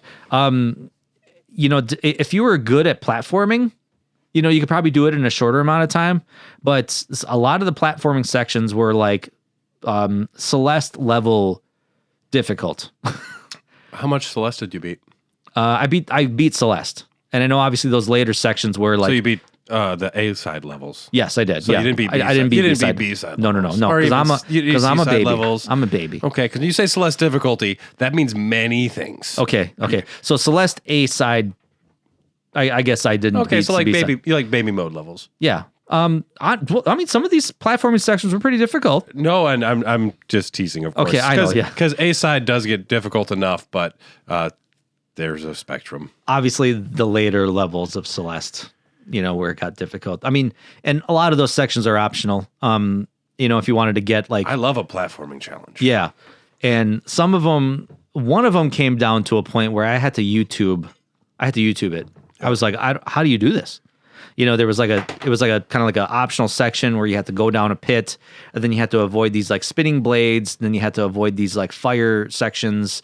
And then, you know, you had to like climb on walls and stuff like that. And it's like, do you like dash over these things or do you double jump? And it's like, man, it's Systems on systems. yeah, exactly. And it's not unfair, because I have a problem with games that can be unfair in terms of mechanics. But everything in this game is like, once you know the system, you'll kill it, you know, with whatever. So after I beat that game, I was like, I'm gonna play Silk Song now, and I'm gonna almost do it as like a comparison. And the problem is, Silk Song is not a platformer. yeah, Now, but there are platforming sections. I would say Silk Song is more of a platformer than Hollow Knight was. Hollow Knight, I mean, there's like platforming sections that require you to maybe do some diving and some bouncing on things. I'd say equal. Yeah, As someone who's, I don't know. How far are you in Silk Song? I'm like 2 hours in. Oh, I've beaten like okay. 3 bosses already. Yeah. So it's like, Dude, obviously I'm not an expert. You're fucking in for it, man. Oh yeah. There was Brad before he beat Silk Song and Brad after, and those two people are changed. I've heard that from a lot of people. And I think the overhype always kind of throws me off, because I'm like, Is it really that good? Is it really that good? It is that good. It is that difficult. Yes. And at some point, you're going to question whether or not it needs to be. And then you're going to bargain, and you're going to complain, and you're going to die, and you're going to give up, and you're going to come back, and you're going to complain, you're going to cry, you're going to cry, you're going to cry a lot. You're going to just not go to work, and you're going to lose your job, and you're going to turn into be an alcoholic, and you're going to stop, you're going to get clean, and you're going to come back, and you're going to play it again. And Lost Lace will still be there fucking killing you. This all seems very specific. I heard about it once from someone. Okay. Yeah, I'm just saying. Are you on the mend now? Or are you Silk recovering? Song is the most difficult game I have ever beat. Wow. Okay. Though probably the most difficult game you saw all the way through, I would say. Yes. Right? I mean, I think that is probably the most popular game of that difficulty. No other game that is as popular as Silk Song is as difficult as Silk Song. Yeah. I'd like to hear other people's thoughts on that, because I've never had a challenge that insane before. But it's fun at the same time, it sounds like. Like, there's challenging games to the point where it's like, this isn't worth my time to continue with this because it is too hard and it is too challenging to the point where it's like, I just don't want to do this. It's usually when a game, when you die, you know whether or not you deserve it. Mm-hmm. Like, was this my mistake or was this a problem in game design? Yeah. And Silk Song, there's no doubt about it. Like, it's on you. You could argue there's too many particle effects and it might get a little confusing on screen. That's like the only argument you can make, because there is a lot of visual clutter in some of the battles. Coming off of Shinobi Art of Vengeance, that is yeah. Shinobi Art of Vengeance had way more things happening on screen than Silk Song does. Yeah, and I'm someone who's played a lot of bullet hells. So Yeah. I'm curious, just getting through Act 1, I'm like, that was a full game. Yeah. And then there's more. Yeah, I'll bet. Because it's only Act 1. Yeah. Yeah. So my biggest gripe that I have with it is like the kind of like jump and like dive attack that you have. The angle. Yeah. And You're only 2 in hours Shinobi Art of Vengeance, the timing and the impact zone with the similar attack is much better in Shinobi Art of Vengeance than it is in Silk Song. And I don't say that as an insulting way. It's just a different system. Whereas like with I think you're coming from one to the other, though. Yes. So you want it to be the same. I want it to be Shinobi Art of Vengeance because in Shinobi Art of Vengeance, it was so good. Like the attack landed. You didn't have to be as pinpoint with it. And granted, in most cases, the enemies are bigger in Shinobi Art of Vengeance, and they're not moving as fast and as, in quirky manners as like in Silk Song, for examples. Like you could think you're about ready to hit the enemy with it, but you land like a millimeter too short, and then all of a sudden that enemy just moves a step and then hits you. That's what pisses me off, because it's like I feel like I'm like, oh, I'm gonna nail this dive, Yeah. and then all of a sudden I'm off by like half a millimeter. Needles are precision instruments. Exactly. So that's annoying to me, but it's not taking me out. It's like, this is just another system I have to relearn. There are many different weapon setups you can have. Mm-hmm. I only use that diagonal setup for like the first 3 or 4 hours, never touch it again. Okay. So you'll get if you want to, you don't have to use that. I know. I actually just went to not using it and I'm just going to learn enemy patterns. There's a lot of platforming sections where Yeah. you need it to like get higher. Yeah. And there's a much better weapon setup that you'll find later on. Okay. Yep. Yeah. So, I mean, admittedly, I'm liking it more than I thought I would, because like I said, I was worried that all the overhype was going to affect my initial judgment of it. Like, obviously, I know arguably it's one of the greatest games of the year, and I totally believe it when everybody says it. But I was afraid that it's like, man, am I just going to like come in and just have these high expectations and not like it? But I'm thoroughly enjoying it so far. I'm not for sure if I'm going to beat it. I've been hearing people's runs have been in the 50 to 60 to 70 hour range. I probably hit 50 hours. And I'm not for sure if I'm going to do that. It's breezy. Never during that 50 hours was I feeling a lot of padding. Yeah. And there was more that I didn't do that I'm like, nah, I'm good. Yeah. So, but yeah, so that's been, it's interesting going back and forth between those two games. Like it really is. Outer Worlds 2 is a great game too. Okay. It's a fun game. It's that Obsidian fun. Is that where you're making a band with a bunch of things out in outer space? Putting together a team. No. Outer Worlds 2 is that space RPG. Okay. It's like Fallout almost. Okay. No, Fallout in space. I think that's what a lot of people say.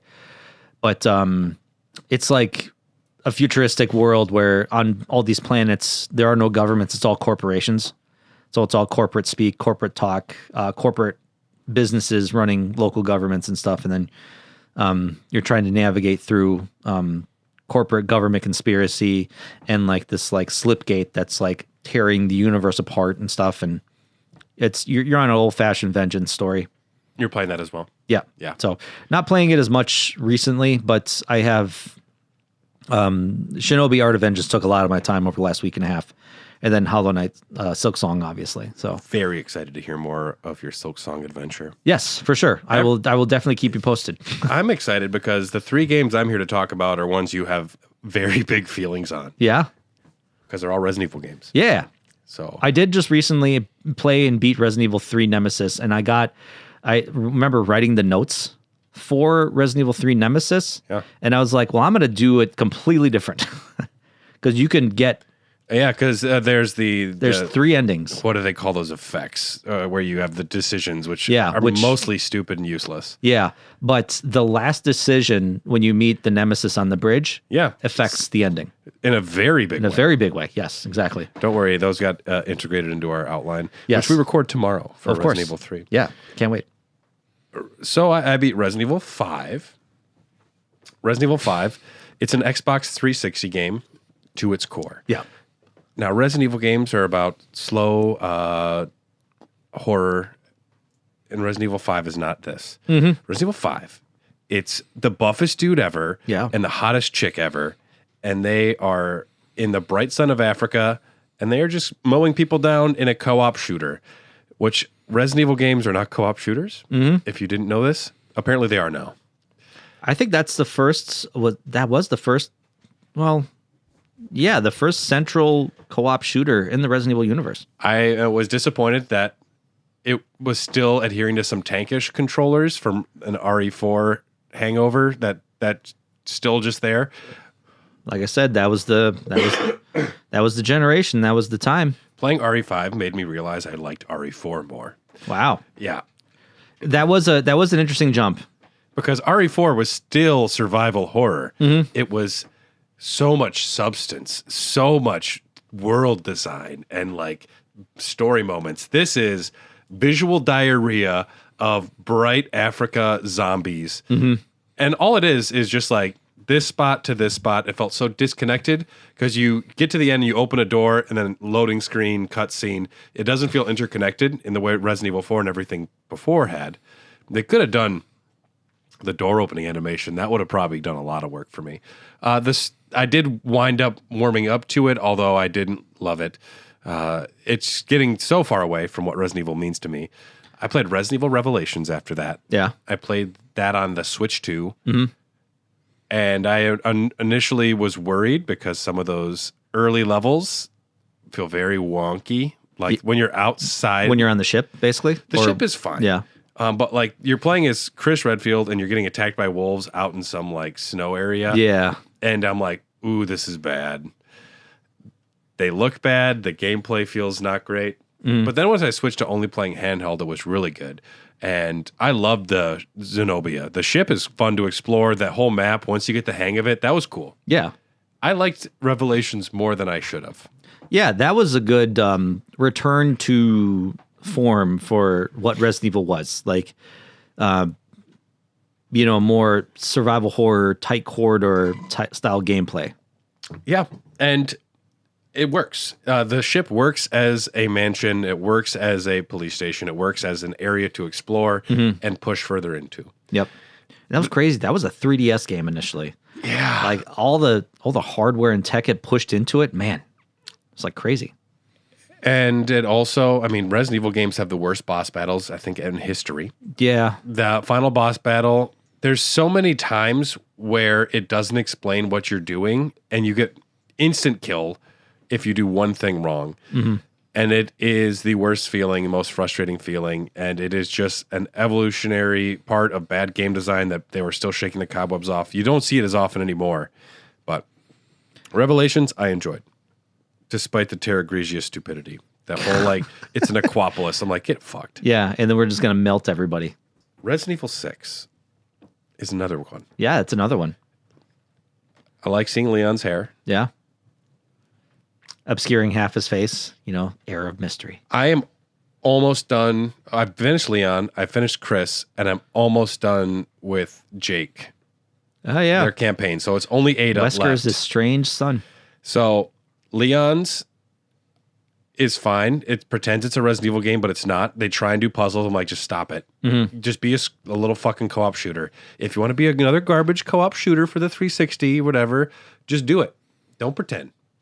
Yeah, it was weird because that's what Resident Evil 6 was meant to be. It was supposed to be a mix of all different types of gameplay. Like you had the traditional quote unquote survival horror elements of Leon's, which it was not. But it was pretending. supposed. That's how it was marketed. And then you had the bombastic action sequences of Chris's story, which I liked more because it was unapologetic. Yes, we are roided out dudes. Leon's PTSD, roid rage. And then you got I have amnesia. I'm drunk. I hate women. Yeah. Okay, Chris. I abandoned my team. And then you had Piers was such a good side character, man, in that game. I was just gonna say Piers sucks and I hate him. Really? Piers, man, he was Chris's bro. Come on. That's all he was bro. That's his whole character was bro. Yeah, but he was there for Chris. He was the least interesting Resident Evil character I've ever seen. He helped Chris through his trauma. Somehow he was less interesting than Helena, which I thought would have been impossible. Helena was needed more time on screen. That's too bad. I hated both of them. But then obviously you had the melee focused combat of I don't know what they were going with that with Jake's. I'm not playing as Jake. You're playing as Sherry. Okay, cool. Because I want to play as characters I played as before. Yeah. And I've played as Sherry multiple times. Yeah. And I don't know what I'm missing. That's broken. That campaign is broken. There are multiple points where you're standing around, it's not telling you what to do, and nothing's happening. Jake's melee focused combat was not great. I guess I'm missing out on that because playing as Sherry, I'm not getting it. Okay. I'm just getting some Sherry shooter. Yeah. It's an FPS. It's a first-person Sherry. Mm-hmm. But I like it. I like Sherry enough, and I like the story enough. I'm curious to see Ada Wong's campaign, but 6, it's just like, I realize now that Resident Evil was Fast and the Furious for a while. Yeah. And it only got weirder and crazier as they went on until somebody woke up and then it stopped. Yeah. Go to bed. We're going to make a real game again with 7. Survival horror took a nosedive around this time. No one was really interested in that kind of stuff in that era, so Resident Evil had to pivot. I think that they were interested. They just didn't know if they had made a good. It wasn't selling. If they had made a good one, it would have sold. Yeah, it would have. That's the thing. Yeah. Up next, dollar signs. Up next is Revelations 2, and then the episodic content, and then RE3 make because I've never beaten that one either. Oh, you did RE3 remake already? No, that's next. Oh, that's next. Okay, Revelations 2 and then RE3 make. RE3 make will you'll finish that in no time. I've heard it's a fucking snack. Yeah, it really is. I mean, it's a good Resident Evil 2 DLC. I'll tell you that. And that's all I've been playing. Yeah. We have big news for the Dogcast. Yeah. Why don't you start? So the Dogcast will be changing in a great deal after our next episode. We are having our next episode with the awards. But then after that, I will be leaving to raise a son. You'll still be hearing my voice on Zombie Dogs, our Resident Evil show, and you'll still be hearing me and Tyler discuss movies on Popcorn Dogs. So I'll still be podcasting, and those will be around. If you're on Patreon, you'll be getting 2 episodes of those a month each. So you'll still get me weekly if that's what you're into. Yeah, we can't lose you completely. But also, Dylan's last episode of the Dogcast will be next episode as well. And he's talked about, I wish he was here to explain how his feelings are and everything himself, but he's mentioned possibly getting another podcast going. But that's for him to talk about. Yeah. And we'll discuss that next episode. And the Dogcast, though, will continue in the very capable, wonderful hands of Stoy. Yep. Big shoes to fill, obviously. Hair of the Dogcast has a long history. Started with you guys, and then now it's like Started with Tom and Josh. Tom and before Josh, I yep. was ever there. Yeah. Yeah, for like 70 episodes, it was just those two. So yeah, it's cool that I get to take on the reins, and for the most part, you and I have talked about this many times that the core of the Hair of the Dog cast will stay the same. Video game news, upcoming releases. I actually pitched around an idea on my way here about the video game wish list, where it's like we talk about some specific, maybe like video game trailers or video game, like, hey, there's some news about this new game upcoming, like put it on your wish list, or put it in the notes category of like, hey, keep an eye out this game when it comes out. So you may get some like extra news content, but the core of the episodes will remain pretty much the same. It'll be me and my good friend Andre. He's on YouTube as Jedi Master Binks. He's a big Nintendo guy, so Ninfrendo will be taken care of. Yeah, Ninfrendo will definitely be taken care of. But I think the biggest difference, obviously, is you'll be getting those episodes twice a month. So maybe shorter episodes than what's currently standard right now, but it allows us to kind of cover more news topics, which is definitely something, as we know, news changes every day almost, to the point where it's like, man, it's hard to keep up sometimes. So him and I will be running things. We'll obviously keep an eye out for a third chair at some point in the future, but it's going to be Andre and I. Him and I had a PlayStation podcast we ran together for a while, years ago. So him and I are no stranger to podcasting together. Yeah, I'm super excited to listen to it. Yeah.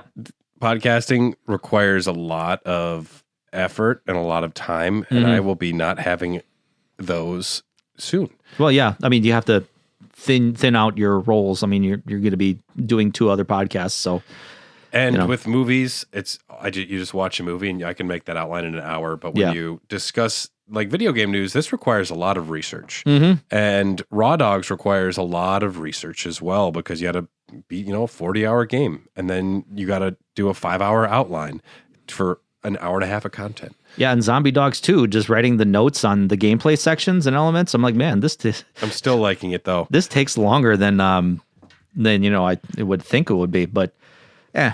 And when Elden Ring 2 happens, then we'll get 70 more episodes of Elden Dogs probably, because that's easy to talk about. Oh yeah, for sure. But yeah, obviously, as Brad said himself, he's still going to be around. Obviously, the Dogcast Network is going to be prevalent with him, with Popcorn Dogs and Raw Dogs and Retro XP, Zombie Dogs. I'll still be doing the Retro XP stuff. I'm having a lot of fun with that, talking about it's, giving myself a little bit of freedom to talk about like just retro games in general. So I got an episode coming up where I talk about some of the best ninja games. Best retro ninja games. So also make sure to mention a few of the worst ones. Oh yeah, I probably should. Fun. Arguably that would be, some people may think, Ninja Gaiden is probably some of the worst ones. I talked about Ninja Golf for the Atari. That sounds fun. Yeah, it's literally like, it's what it is. It's like you're playing 9 holes of golf, but you have to run to your ball and you have to fight ninjas and gophers and bats and deadly birds on your way to that ball. And then when you get to the green, you have to fight a dragon. I've never like played that much golf. I think it sounds kind of like what you do though. Pretty similar. But the dragon thing I don't see as often anymore. I think we killed all of them in the past. But bastards.